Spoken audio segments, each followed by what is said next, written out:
Meron na rin mga natagpuan, mga paraparnalya na ginagamit nga ng mga nagbibisyo. Yan, doon sa ano. Doon sa pouch mo ilagay ang Jeboy. Nakita na nga natin dito ang isang lalaki na nagluluto ng itlog na kanyang pagkain. Isa siyang nangangalakal nga dito sa lugar na ito at dito nga sila naninirahan. Kahabag-habag man at nakakaawa ang kanilang mga kalagayan, pero wala tayong magagawa. Talagang itong lugar ng Javier Bridge ay pinagbabawal nga ang mga manirahan dito, kaya sila ay pinaalis na. Alam namin kung bawal dito, sana pagbigyan na lang kami. Kung sino po talaga yung gumagawa lang dito ng kalokohan, yun na lang din po talaga yung atin. Kasi kami po nadadamay po talaga kami. Talaga kami yun lang po, sana pagbigyan lang kami. Kung sino man yung mahulihan nila ng may parapernalya, yun lang kami. Huwag na lang kami idamay kasi kami wala naman po kami ginagawa. Kung mapapansin nyo, ito yung area ng ilalim ng tulay at may mga naninirahan nga dyan na talagang matagal ng mga pinaalis at nagpapabalik-balik lang. Sa ngayon ay nandito ang team ng clearing operation ng action line para balikan nga sila at muling paalisin. Mamaya ay bababa tayo dyan para makita natin ng itsura ng ilalim ng tulay. Yun ilan sa mga team ng Action Line Division ay bumababa na nga dito sa tulay para paalisin sila. So sundan natin ng team leader ng Action Line Division. Phase 1, phase 2. Meron silang phase 2. Hindi. Hindi lahat yung mga gamit ko. Kung mapapansin nyo mga kaibigan, talagang ginawa na nga bahay at tirahan itong area. Dinagdagan nyo pa. Patuloy na yan, Ayan, at mga pinag-uutos na nga ni Mr. Alan Salazar, yun mga nandito na mga nakalagay. Ayan, yun na meron pang duyan dito na ginagamit nga nila bilang pahingahan at tulugan. Ayun, patuloy nyo na yan, Mapapansin na rin natin na dito na rin sila mga nagluluto sa lugar na ito at dito na rin mga natutulog. Meron silang mga kinabit na mga kulambo na nga dito sa lugar ng ilalim ng tulay at tatambak na rin ang napakaraming mga basura dito sa area. Bis na pumunti, dumami po sila rito, may libangan po. Ayan no mga kaibigan, sabi nga nung team leader ng Action Line Division na imbis na kumonti nga sila ay lalo pang dumadami.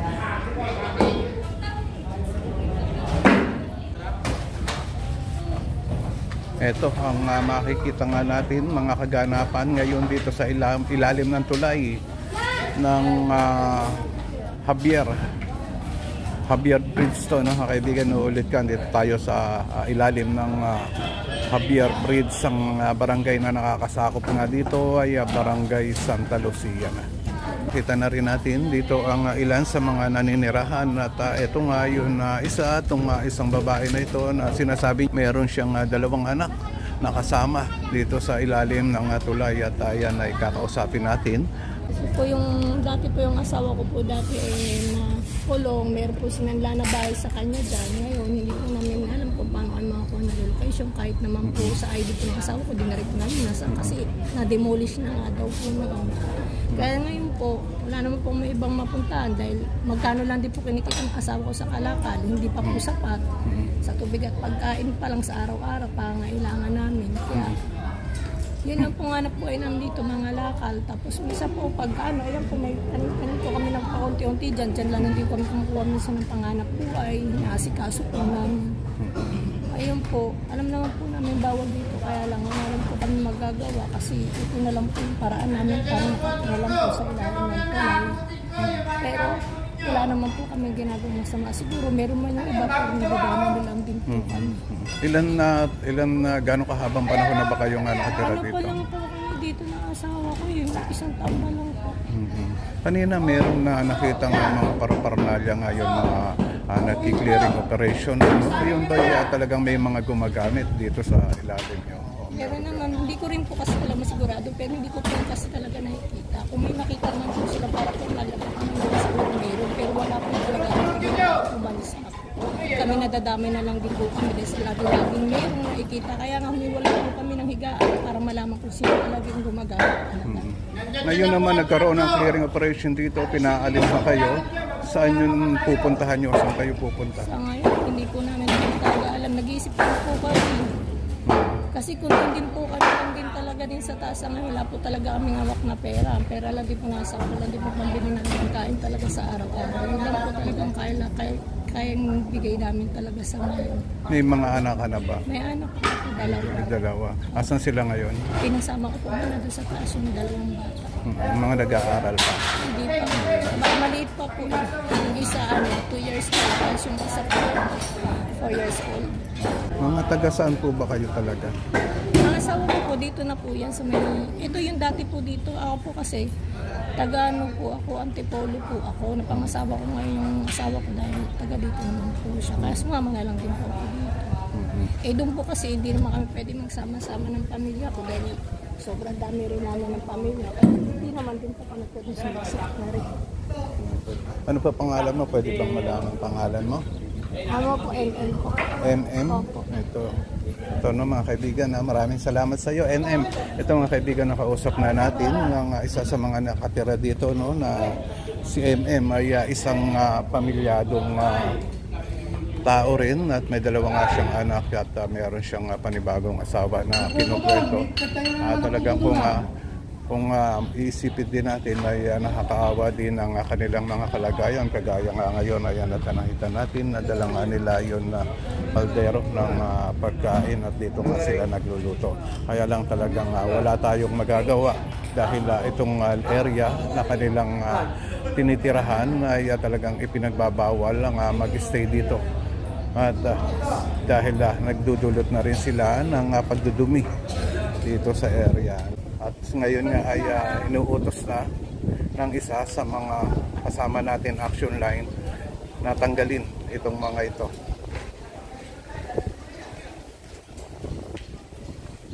Pansin-pansin talaga mga kaibigan na yung tambak ng basura na nilalagay nga nila dito. Sila yun mga nangangalakal sa iba't ibang lugar dito sa Barangay Santa Lucia, Barangay Rosario, Barangay Maybunga.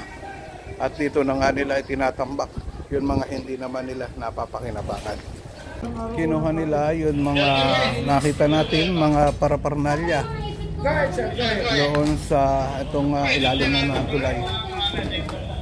Temper, marami na naman nakuha itong yung mga paraparnalya. Patawag ka ng pulis. Bakit hindi mo tao dyan? Meron sir, positive dito. Ito yung dati, itong babaeng to, yung payat. Matatampot kita. Hindi ko ako pinagawa ko. Hindi ko ako. Kaya na po nagawa. Pag ilang beses kita rito na inabutan kita rito, hindi lang 3, 4, 5, 10.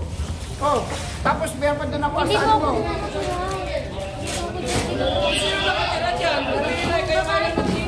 Walang ibibigay dyan ha, walang ibibigay. Mga kaibigan, nakita na nga natin dito ang isang lalaki na nagluluto ng itlog na kanyang pagkain. Ito at ngayon ay kausapin natin. Ito, kamusta po ang kalagayan nyo dito? Okay lang po sir. Kahit mahirap. Pero kasi yung mauwian pa siya. Layo kasi yung namin sir. Matagal na po ba kayong naninirahan dito? Opo sir. Nagtatanim ako ng gulay dyan sir. Ako yung gulayan dyan. Kayo mga nagtatanim. Paano naman ang ginagawa nyo sa gulay? Yung ba binibenta nyo o pangkain nyo lang? Pagkain na lang sir. Pangkain nyo. Dahil gutom lang ako. Ano ba yun mga pinagkakakitahan nyo? Yan na, talbo sir. Tapos yung mga lakal. Yun lang. May pamilya ka ba? Wala po sir. Wala. Kanina may mga nakita dito mga paraparnalya. Tanong ko lang sana kung meron bang mga gumagamit talaga dito ng ipinagbabawal na gamot. Hindi ko pa nakita sir. Kasi lagi na ako sa ano sir. Gabi. Nangalakal ako eh. Umaga na ako umuwi. Pag rito siya, wala naman ako nakikita niya. Ayun. Yan lang ang Ayan, no, mga kaibigan, at nakita nga natin at nakausap yun na isang naninirahan nga dito sa ilalim ng Javier Bridge at isa siyang nangangalakal nga dito sa lugar na ito at dito nga sila naninirahan. Kahabag-habag man at nakakaawa ang kanilang mga kalagayan, pero wala tayong magagawa. Talagang itong lugar ng Javier Bridge ay pinagbabawal nga ang mga manirahan dito, kaya sila ay pinaalis na. Yung mga tambak ng iba't ibang kahoy, plastic, may mga kutsyon na luma ang nakita natin dito sa kanilang mga tinatanggal. Sirain ko na sirain. Yung mga po, tutuloy.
Hindi pa nagagalaw rito sa kabila. Yan din, lagi rin dito yan. Pakilang beses na yan. Pag yan, yung kabo na yan, pakiwakwag din yan,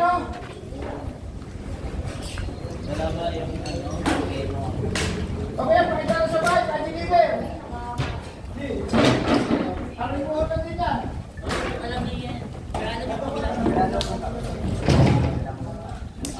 Ayan na mga kaibigan, at makikita na nga natin na tinatanggal na ng team ng Action Line Division itong mga nakatambak na kung ano-ano dito sa ilalim ng tulay na ito. Ayan, at ayan ay dadalhin nga doon sa impounding area, no?